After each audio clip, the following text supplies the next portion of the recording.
kuombea ndugu zako. Kuombea ndugu zako. Cha sita, kuombea ndugu zako. Kuombea ndugu zako. Kuwaombea ndugu zako. Kuwaombea ndugu. Kugeuza mabaya juu ya ndugu. Kuwaombea kwa Mungu.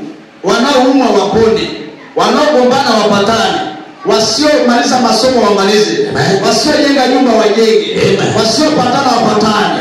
Wanaogombana kwenye ndoa wapatane. Kuwaombea ndugu zako. Angalia waraka wa kwanza wa Yohana. Tuangalie mstari kama miwili hapa. Waraka wa kwanza wa Yohana.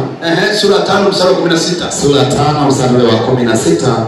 Neno la Mungu linasema, mtu akimwona ndugu yake anatenda dhambi isiyo ya mauti, ataomba na Mungu atampa uzima kwa ajili ya hao. Asante, imetosha.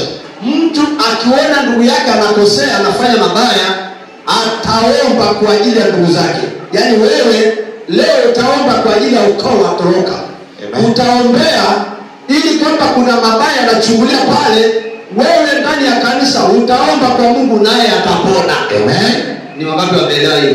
Amen. Ni wangapi wanaelewa hiyo? Amen. Yaani leo utaombea, si ndio? Umeelewa hiyo? Amen. Yaani kule hata kama kuna mtu ana changamoto na unazijua na ni ndugu, ni kaka lakini ni dada, yeye haolewi wala hapati watoto, yeye hajengi wala haajiriwi, utasimama utawaombea leo. Amen. Ni wangapi wanaelewa hiyo? Amen.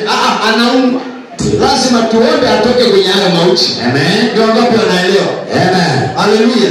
Amen. Haleluya. Amen. Angalia Yakobo, waraka wa Yakobo sura 5 mstari wa 16. Yakobo sura 5 mstari wa 16.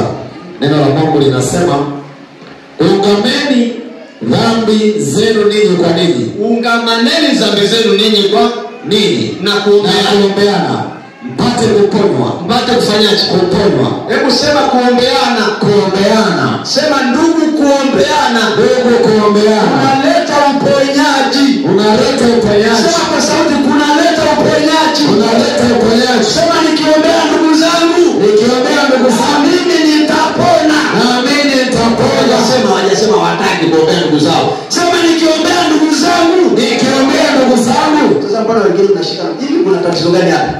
Ngoja nishuke hapa niwashughulikie. Hebu fanya hivi mkono. Sema ninatangaza leo. Ninatangaza nitaombea wazazi wangu. Nitaombea wazazi wangu. Nitaombea kaka zangu. Nitaombea ndugu zangu. Nitaombea ndugu zangu. Wataachiliwa. Wataachiliwa. Hebu shangilia kwa Bwana Yesu. Unafanya kuombea ndugu. Ndio. Ukiangalia kwenye Ayubu 42 mstari wa 10 anasema Mungu alimtoa Ayubu kwenye mateka mabaya. Amen. Alipoamua kuwaombea wengine. Amen. Alipoamua kuwaombea ndugu. Ndio.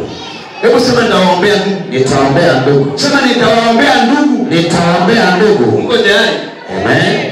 Lakini unatakiwa uombee wakina nani? Unajua wale unaowachukia. Unaowachukia. Yaani leo tutawaombea sana kabisa. Wapate pesa sana kabisa. Waolewe sana. Amen. Wajenge vitu vizuri kabisa. Ngoja niwachokoze sana. Ndio. Yaani leo tutamuombea aswa yule ambaye ana yaani yule anayekuloga yule. Ndio. Leo ndio tutamuombea kabisa. Mungu tuna Mungu kweli tu, lakini leo tutawaombea. Wale unaowachukia leo ndio tutawaombea. Tutawaombea. Inauma kidogo. Mchungaji na bila kitu. Sasa sisi tunataka kumuona Mungu. Ndio. Yesu asifiwe. Amen. Mko tayari tuamue leo? Tuko tayari. Mko tayari? Tuko tayari. Yaani yale majibu ambayo tunataka siku zote, hebu leo tukasimame kuwaombea kwanza wale. Alafu na sisi tunafanyaje? Mpe Yesu makofi mazuri. Amen. Amen. Kitu cha